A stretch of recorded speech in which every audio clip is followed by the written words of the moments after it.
Prostate cancer বলার আগে আমাদের বুঝতে হবে প্রোস্টেট গ্ল্যান্ডটা কী।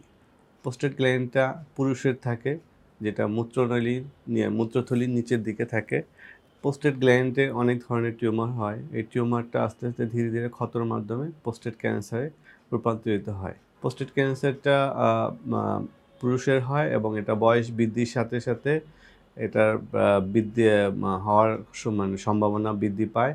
এটা মূলত 50 বছরের ঊর্ধ্বে পুরুষের বেশি দেখা যায়। হরমোন ডিপেন্ডেন্ট ক্যান্সার এটা আস্তে আস্তে বাড়তে থাকে।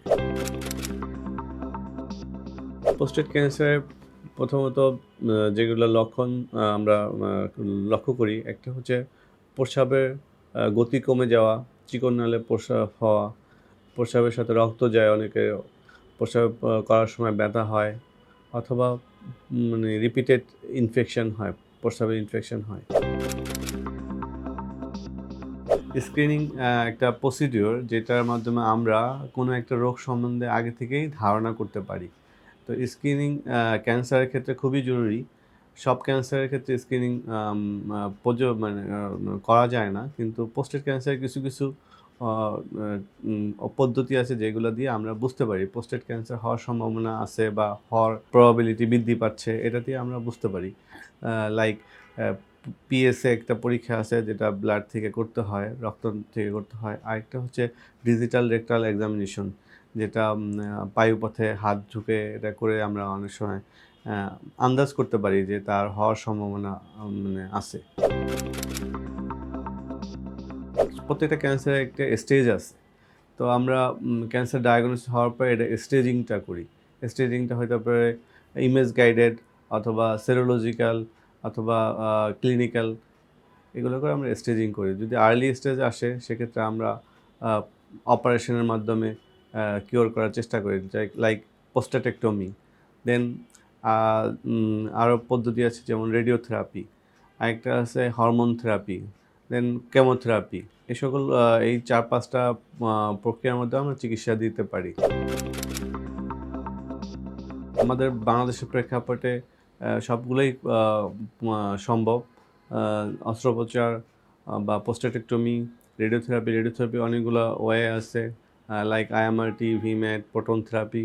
যদিও প্রোটন থেরাপি আমাদের দেশে অ্যাভেলেবেল না।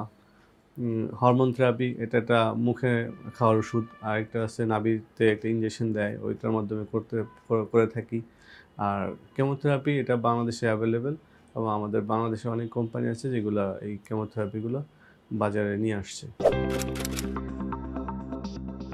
প্রোস্টেট ক্যান্সার অপারেশন যেমন প্রোস্টেটেক্টমি, সাইড ইফেক্ট হচ্ছে 2 ধরনের। একটা হচ্ছে তাৎক্ষণিক কিছু সাইড ইফেক্ট হবে, যেমন একটা ব্যথা হয়, অনেক রক্তপাত হয়,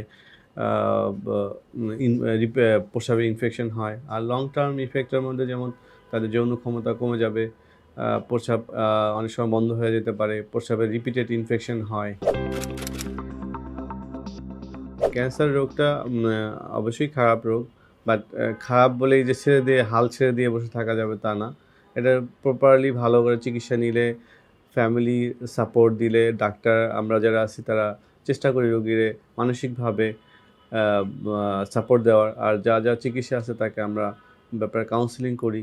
আর ট্রিটমেন্টের সাইড ইফেক্ট, প্রয়োজনীয়তা এবং নেক্সট কী পদক্ষেপ নিব, এগুলোর ব্যাপারে আমরা পেশেন্টে এবং পেশেন্ট পার্টি দুইটাকেই আমরা আশ্বস্ত করি যে আপনার জন্য এই চিকিৎসা আছে। বিশেষত প্রোস্টেট ক্যান্সারের ক্ষেত্রে সেটা একটা স্লো গ্রোয়িং টিউমার, এটার ক্ষেত্রে আমরা হাফ লাইফ বা সময় ধরে রাখি 20 বছর পর্যন্ত একটা হাফ লাইফ চিন্তা করা হয়। দেখা যায় এটার চিকিৎসা প্রপারলি নিলে রোগীরা মোটামুটি ভালো থাকে। এটা হলো জাস্ট কন্ট্রোলের রাখার মতো জিনিসটা। হরমোন থেরাপি, রেডিওথেরাপি এবং কী বলে কেমোথেরাপির মাধ্যমে আমরা রোগটাকে নিয়ন্ত্রণে রাখার চেষ্টা করি। ক্যান্সার নিরাময় বা প্রতিরোধের জন্য কিছু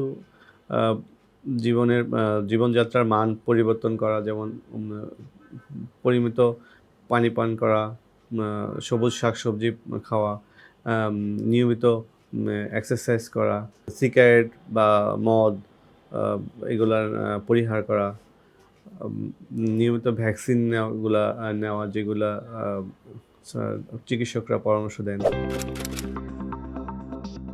প্রোস্টেট ক্যান্সার অবশ্যই নিরাময়যোগ্য রোগ যদি সেটা প্রাথমিক পর্যায়ে ধরা পড়ে, আর ধরা পড়ার পরে যদি প্রপার চিকিৎসা নেওয়া হয় তাহলে সেটা অবশ্যই নিরাময়যোগ্য। চিকিৎসাগুলোর মধ্যে যেমন অস্ত্রোপচার অথবা হরমোন থেরাপি অথবা রেডিয়েশন অথবা কেমোথেরাপি দেওয়া হয়, সেক্ষেত্রে অনেকটাই এই রোগটা নিরাময়যোগ্য। ওষুধ দিয়ে ক্যান্সার নিয়ন্ত্রণ করা সম্ভব এবং আমরা করতেছি। যেমন হরমোন থেরাপি যে ট্রিটমেন্টটা আছে, এখানে আমরা ইনজেক্টেবল দিয়ে থাকি, আবার মুখে খাওয়ার কিছু ওষুধ আছে এগুলো দিয়ে থাকি। এগুলো দিয়ে আমরা মোটামুটি ক্যান্সার রোগটাকে, বিশেষ করে প্রোস্টেট ক্যান্সার নিয়ন্ত্রণ করে রাখতেছি।